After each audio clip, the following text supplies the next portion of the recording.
మంత్రి కొండా సురేఖ చేసినటువంటి వ్యాఖ్యలు రాష్ట్ర వ్యాప్తంగా చర్చనీయాంశంగా మారింది. ఇదే అంశంపైన బీఆర్ఎస్ నేతలందరూ కూడా పోలీస్ స్టేషన్ పరిధి ఏదైతే వాళ్ళ పరిధి పోలీస్ స్టేషన్ ఉందో ఆ పోలీస్ స్టేషన్లో మరి కేసు కూడా నమోదు చేయడం చూస్తూ ఉన్నాం. ప్రస్తుతం ఇదే అంశంపైన మనతో మాట్లాడడానికి బీఆర్ఎస్ నేత హేమశ్యామల గారు ఉన్నారు. వారితో మాట్లాడి తెలుసుకుందాం. ఎట్లా చూస్తారు మేడం, ఈ అంశం ఒకటే రోజులో టాప్ 2 ట్రెండింగ్లో ఉంది, ఏం చెప్తారు? అంటే ట్రెండ్ చేయడం ఇట్లాంటివి అంటే ఇట్లాంటి ఇష్యూస్ తీసుకురావడం కాంగ్రెస్ పార్టీ వాళ్ళకి చాలా ఈజీ. ఎందుకంటే గత 9 మంత్స్ నుంచి వాళ్ళు చేసే పని ఇది ఒక్కటే. 9 నెలల నుంచి 9-10 నెలల నుంచి పని ఏమైనా చేస్తున్నారంటే ఏం చేస్తలేరు. కేవలం ఇట్లాంటి డైవర్షన్ పాలిటిక్స్, ప్రజలు వాళ్ళని ప్రశ్నించకుండా ఇష్యూని ఎట్లా డైవర్ట్ చేయాలనే ఉద్దేశంతో ఇట్లాంటి రాజకీయాకి పాల్పడ్డారు. నిన్న కూడా కొండా సురేఖ గారు ఏదైతే కమెంట్ చేశారో అసలు ఎవ్వరికి సంబంధం లేదు. అక్కడ కేటీఆర్ గారికి లేదు, ఫిలిం ఇండస్ట్రీకి సంబంధించిన వ్యక్తులకి లేదు. వారి మీద ఎవరో అన్నోన్ పర్సన్ కమెంట్ పెట్టిన దానికి కేటీఆర్ గారిని లింక్ చేస్తూ అదే ఆ ఫ్రస్ట్రేషన్లో ఫిలిం ఇండస్ట్రీ వాళ్ళని కొంతమందిని లింక్ చేస్తూ కేటీఆర్ గారికి ఫాల్స్ ఎలిగేషన్స్ చేయడం జరిగింది. దీన్ని రాష్ట్రంలో ఉన్న ప్రతి ఒక్కరు ఖండిస్తున్నారు. ఎందుకంటే కేవలం ఒక్క ఫిలిం ఇండస్ట్రీ వాళ్ళే కాదు, కామన్ సిటిజన్స్ ఎవరు పోయి అడిగినా కూడా కొండా సురేఖ గారు మాట్లాడిన మాటలను మీరు ఎట్లా చూస్తారంటే వాళ్ళైతే సిగ్గుపడుతున్నారు. ఒక మంత్రిగా ఉండి అంటే నిన్నటిదాకా నా మీద ఇట్లాంటి మాటలు మాట్లాడిన వాళ్ళు ఇంకొక మహిళ గురించి అట్లా మాట్లాడడం అనేది నిజంగా చాలా సిగ్గుపడే విషయము. రాష్ట్రంలో ఉన్న మహిళలందరూ బతుకమ్మ సంబరాల్లో ఉండాల్సింది పోయి ఇప్పుడు ఇదే డిస్కషన్ జరుగుతుంది. ఎందుకంటే మహిళలు ఇప్పుడిప్పుడే బయటికి వస్తున్నారు. అంటే కొన్ని సంవత్సరాల నుంచి ఇప్పుడే బయటికి వచ్చి వాళ్ళు ఒక స్థాయిలో ఉన్న వాళ్ళు ఇట్లా మాట్లాడడం అనేది నిజంగా అసలు తీసుకోవాల్సిన విషయమే కాదు. ఈరోజు హయాంలో ఉన్నప్పుడు కేటీఆర్ ఏదైతే మంత్రి శాఖలో ఉన్నప్పుడు పురపాలక మంత్రిగా ఉన్నారు కదా, ఆ సమయంలో హీరోయిన్స్ని చాలా ఇబ్బందులు పెట్టిండు, ఫోన్ ట్యాపింగ్లోకి తీసుకొచ్చిండు. త్వరగా పెళ్ళిళ్ళు చేసుకోవడానికి కారణం కూడా కేటీఆర్ అని చెప్పి కూడా చెప్పడం, దీన్ని ఎట్లా చూస్తారు? అంటే 30 సంవత్సరాలు కూడా త్వరగానేనా? వాళ్ళు వారి గురించి తొందరగా పెళ్లి చేసుకోవాలి, వాళ్ళ జీవితాలనే నాశనం చేసేసిండు అన్న తీరులో మాట్లాడి అంటే దానికి ఏం ఆధారాలు లేవు కదండి. నోటికి ఎంత వస్తే అంత మాట్లాడుతున్నారు, ఆరోపణలు చేస్తున్నారు. చేయాలంటే మేము కూడా చేయొచ్చు, నేను అనొద్దు. కానీ ఒక మంత్రి కదా, మరి ఆ మంత్రి పదవి ఆమెకి ఎట్లా వచ్చింది? ఆమె ఏమైనా చేస్తే వచ్చిందా? అంటే మేము ఎట్లాంటి మాటలు మాట్లాడుతుందా అనడం ఇష్టం లేదు. కానీ ఆమె అన్న మాటలకి మేము జవాబు ఇవ్వాలంటే మేము ఇట్లానే ఇవ్వచ్చు. కానీ మాకు గౌరవం ఉంది, అది మాట్లాడడం ఇష్టం లేక మేము కామున్నాం. అది పద్ధతి కాదు.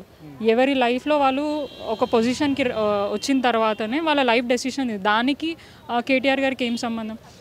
ఫోన్ ట్యాపింగ్ విషయమే కానివ్వండి, ఎంక్వైరీ జరుగుతుంది కదా. మరి ఇప్పుడు దాకా ఏమైనా ప్రూఫ్స్ దొరికాయా కేటీఆర్ గారి మీద? డ్రగ్స్ కేసు అంటున్నారు, ఆయన టెస్ట్కి రెడీ ఉన్నారు. మరి అప్పుడు ఎందుకు యాక్సెప్ట్ చేయలేదు ఆ టెస్ట్?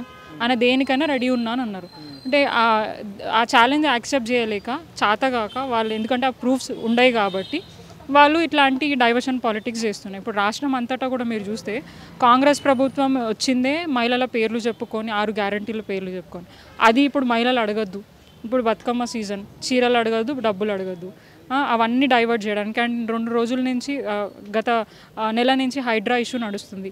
వారం నుంచి అయితే ఎక్కువ డిస్కషన్ నడుస్తుంది. బీఆర్ఎస్ పార్టీ నాయకులు హైడ్రా బాధితులని సపోర్ట్ చేస్తున్నారు. వీళ్ళని ఎట్లా కంట్రోల్ చేయాలి, వీళ్ళని ఎట్లా అక్కడి నుంచి డైవర్ట్ చేయాలన్న ఒక ఇష్యూ, ఆ ఇష్యూ, ఇట్లాంటి ఇష్యూని తీసుకొని వస్తున్నారు.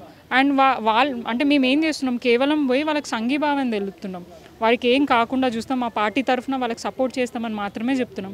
అక్కడ పోయి మేమేం దాడులు చేస్తలేరు, ఇష్యూస్ చేయట్లేదు, ధర్నాలు చేయట్లేదు ప్రభుత్వ పరంగా. కేవలం మా బాధితులను సపోర్ట్ చేయడానికి వెళ్తున్నాం. అక్కడ కూడా కేటీఆర్ గారిని అడ్డుకోవడం, వాళ్ళ కాంగ్రెస్ నాయకులు పోయి కేటీఆర్ గారి కాన్వాయ్ మీద ఎక్కి ఇష్యూ చేయడం. అంటే రాష్ట్రంలో ప్రజానాయకులకే అంటే సెక్యూరిటీ లేకుండా పోతుంది. కామన్ సిటిజన్స్కి ఎక్కడ సెక్యూరిటీ ఉంది? గత 9 నెలల నుంచి చూసుకుంటే మొత్తం రాష్ట్రం అంతటా కూడా నాశనం చేశారు. ఎడ్యుకేషన్ సరిగా లేదు, హెల్త్ సరిగా లేదు, క్రైమ్ రేట్స్ పెరుగుతున్నాయి. ఇవన్నిటిని కూడా గాలికి వదిలేసి కేవలం ఈ డైవర్షన్ పాలిటిక్స్ జరుగుతున్నాయి గత 9 మంత్స్ నుంచి 10 మంత్స్ నుంచి. అప్పుడు రాష్ట్రం అంటే వాళ్ళు కాంగ్రెస్ ప్రభుత్వం వచ్చిన తర్వాత కాళేశ్వరం అని తీసారు, రాష్ట్రంలో డబ్బులు లేవని చెప్పినారు. తర్వాత కేటీఆర్ ఫోన్ ట్యాపింగ్ అని చెప్పేసి అని అన్నారు. ఇట్లా ఏదో ఒక ఇష్యూని తీసుకొని వచ్చి ప్రజలు డెవలప్మెంట్ గురించి మాట్లాడకుండా చేయడానికి మాత్రమే ఇవన్నీ జరుగుతున్నాయి. సీఎం రేవంత్ రెడ్డి గారికి మాత్రం ఇది చాలా వెన్నతో పెట్టిన విద్య అనండి. ఈజీగా వారి డైరెక్షన్స్లోనే ఇవన్నీ నడుస్తున్నాయి. వారు చెప్పిండ్రు కాబట్టి ఈరోజు కొండా సురేఖ గారు ఇట్లా మాట్లాడుతున్నారు. ఎందుకంటే వారు ఎప్పుడు కేటీఆర్ గారి గురించి మాట్లాడినా సబ్జెక్ట్ గురించి మాట్లాడారు, డెవలప్మెంట్ గురించి మాట్లాడారు. ఏమని అంటే ఇట్లాంటి ఫిలిం ఇండస్ట్రీ వాళ్ళ పేర్లు చెప్తాడు, డ్రగ్స్ అంటాడు, అవన్నీ అంటాడు. అవన్నీ మాట్లాడుతున్నప్పుడు నువ్వు అధికారంలో ఉన్నావు, మేమే అంటున్నాం అధికారంలో ఉన్నావు, నీకు అన్ని పవర్స్ ఉన్నాయి, మరి ఇప్పుడు ప్రూఫ్ చేయొచ్చు కదా అవన్నీ. మంత్రి మాటల వెనుక రేవంత్ రెడ్డి ప్లాన్ ఉందంటారా? 100% ఉంది. ఇప్పుడు హైడ్రా నడుస్తుంది, అందరు క్వశ్చన్ చేస్తున్నారు, దాన్ని ఎట్లా డైవర్ట్ చేయాలా, అందుకని ఒక మహిళని పెట్టుకొని ఇంకో మహిళ గురించి మాట్లాడితే చాలా హాట్ టాపిక్ అవుతుంది. ఇక ఇప్పుడు మీరు చూడండి, నిన్న ఆమె మాట్లాడినప్పటి నుంచి ఇప్పుడు దాకా హైడ్రా గురించి ఎవరైనా మాట్లాడుతున్నారు, మీరే అన్నారు ట్రెండింగ్లో నడిచే టాపిక్ ఇదే అని చెప్పేసి. ఆ ట్రెండింగ్ చేసేవన్నీ కరెక్ట్ కాంగ్రెస్ నాయకులకు తెలుసు. సో అట్లాంటి టాక్టిక్స్ మాత్రం వాళ్ళు మాత్రమే చేయగలుగుతారు. రాష్ట్రంలో ఉన్న ప్రజలు ఇబ్బంది పడుతున్నారు, వాటి మీద ఫోకస్ చేయకుండా ఇట్లాంటి చిల్లర రాజకీయాలు చేస్తూ వాళ్ళ రోజులను గడుస్తున్నాయని తెలియజేస్తారు. ఎలాంటి ఆధారాలు లేకుండా మంత్రి మాట్లాడడం, అది దాని వెనుకల ముఖ్యమంత్రి ఉన్నారని మీరు చెప్తా ఉన్నారు, ఇది సాధ్యమేనా? అంటే ముఖ్యమంత్రే కదా చాలా సందర్భాలలో మీడియా ముఖంగా మాట్లాడింది. ఆయన మాట్లాడిన కాబట్టి కొండా సురేఖ గారు మాట్లాడుతున్నారు ఇంకా ఫ్రస్ట్రేషన్లో, ఇంకా కోపంగా. అసలు పోస్ట్ ఎవరు చేశారు, ఆ పోస్ట్ చేయడానికి కారణం ఏంటిది, అవన్నీ చూసుకోవాలి కదా, మరి వాళ్ళ మీద యాక్షన్ తీసుకోవాలి కదా. దానికి కేటీఆర్ గారికి ఏం సంబంధం? కేటీఆర్ గారు ఏమైనా చెప్పారా? అదేమైనా వీళ్ళు విన్నారా ఇట్లా పోస్ట్ చేయమని? మాకు తెలిసినంత వరకు మా పార్టీ నాయకులు కానివ్వండి, మా కేటీఆర్ గారు కానివ్వండి, మహిళల పట్ల చాలా గౌరవంగా ఉంటారు, వాళ్ళకి చాలా మర్యాద ఇస్తారు. ఇట్లాంటివి ఎవరు చేసినా కూడా వాళ్ళు ఎంకరేజ్ చేయరు. ఇన్ కేస్ నిజంగానే మా పార్టీ నాయకులు అయితే ఖచ్చితంగా వాళ్ళ మీద యాక్షన్ తీసుకోవడానికి కూడా వాళ్ళు వెనకకు పోరు. అంటే ఆ పోస్ట్ చేయడం వల్లనే నేను ఇలాంటి వ్యాఖ్యలు చేయాల్సి వచ్చింది, కేటీఆర్ మాత్రం ఎక్కడ కూడా వదిలిపెట్టేదే లేదు అని చెప్పి మంత్రి మాట్లాడతాం. మేము కూడా కొండా సురేఖ గారిని ఎక్కడ వదిలిపెట్టేది లేదు. ఆమె ప్రూఫ్స్ ముందు పెట్టి మాట్లాడితే మాకు కూడా అది నిజము అని మేము నమ్ముతాం. ఎవ్వరు కూడా నమ్మట్లే. వారు డే 1 నుంచి అధికారంలో ఉన్నప్పుడు, అధికారం లేనప్పటి నుంచి కూడా ఇవే మాట్లాడుతున్నారు. సరే అప్పుడు మాట్లాడినప్పుడు వాళ్ళకి చేత కాలే కదా, ఇప్పుడు వాళ్ళకి పవర్ వాళ్ళ చేతిలోనే ఉంది కదా, మరి ప్రూఫ్ చేయొచ్చు కదా. ఒకవేళ నిజమే ఉండుంటే సమయంలో ఫోన్ ట్యాపింగ్ జరగలేదంటారా మంత్రి కొండా సురేఖ అన్నట్టు? 100% జరగలేదు. ప్రూఫ్స్ చూపించమనండి. ప్రూఫ్ చూపించి ఎవరైనా కూడా, నేను కూడా చాలా ఆరోపణలు చేస్తానండి. లాస్ట్ టైం రేవంత్ రెడ్డి గారు కూడా వాళ్ళ కాంగ్రెస్ నాయకుల మీద ఫోన్ ట్యాపింగ్ చేసిండని నేను కూడా చెప్తా. ఇక చెప్పినంత మాత్రం నిజం అయిపోతుందా? దేనికైనా ప్రూఫ్స్ ఉండాలి. ఆధారాలు లేకుండానే మంత్రి గారు మాట్లాడినంటారా? అంతే కదా, తొందరలో బయట పెడతామని కూడా మాట్లాడుతున్నారు. పెట్టమనండి, పెడితే అప్పుడు మేమందరం సైలెంట్ అయిపోతాం. ఆమె పెట్టి మాట్లాడేది ఉంది. నిన్న మాట్లాడిన మాటలు కూడా ఒకవేళ ఇప్పటికీ కూడా లేట్ కాలే, ఆమె దగ్గర ఆధారాలు ఉంటే ఇప్పుడు పెట్టమనండి.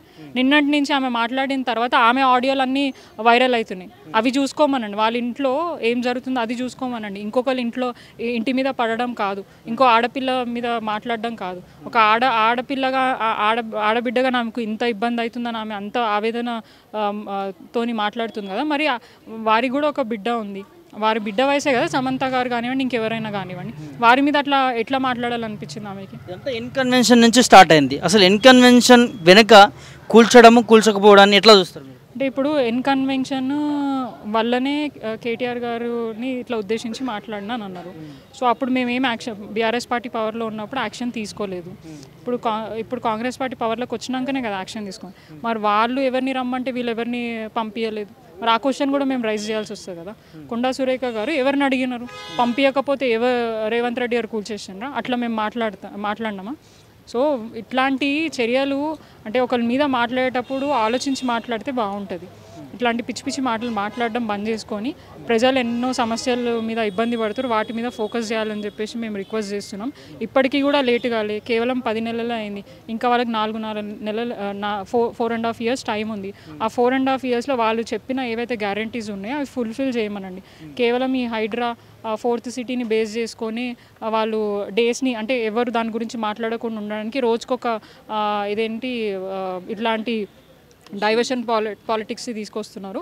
సో ఎన్ని రోజులు అయినా కూడా ప్రజలు యాక్సెప్ట్ చేయరు. డెఫినెట్గా వాళ్ళు కూడా క్వశ్చన్ చేస్తారు. రేపటి రోజున ఈ కాంగ్రెస్ నాయకులు ఒకవేళ బయటికి పోతే ఖచ్చితంగా వాళ్ళని ప్రశ్నించడానికి ప్రజలందరూ సిద్ధంగా ఉన్నారు. చివరిగా ఏం చెప్తారు? ముఖ్యమంత్రి కావచ్చు, మంత్రికి వ్యాఖ్యలు చేసిన మంత్రికి కావచ్చు, బీఆర్ఎస్ నేతగా మీరు డిమాండ్ చేస్తారు? అంటే ముఖ్యమంత్రికి చెప్పడం వేస్ట్, వాళ్ళ మంత్రులకు చెప్పడం వేస్ట్. వాళ్ళ అధినాయకత్వానికి ఎవరైతే రాహుల్ గాంధీ గారు ఉన్నారో వారు దేశ రాజకీయాలలో చాలా పెద్ద పెద్ద మాటలు మాట్లాడతారు. మాది చాలా స్వేచ్ఛ ఉన్న పార్టీ, మేమందరికీ కలిసి ఇట్లా ఒక డిసిప్లిన్ ఉన్న పార్టీ అని చెప్పి మాట్లాడుతున్నాను. డిసిప్లిన్ తప్పిన సీఎం రేవంత్ రెడ్డి గారిని కంట్రోల్లో పెట్టుకోమని చెప్పేసి రాహుల్ గాంధీ గారిని రిక్వెస్ట్ చేస్తున్నాము. రాష్ట్రంలో జరిగే ఇష్యూస్ను, అంటే దేశంలో జరిగే ఇష్యూస్ మీద కాకుండా రాష్ట్రంలో మీ పార్టీ నాయకులు చేసే కమెంట్స్, చర్యల మీద ఫోకస్ చేయాలని చెప్పేసి నేను రిక్వెస్ట్ చేస్తున్నాను.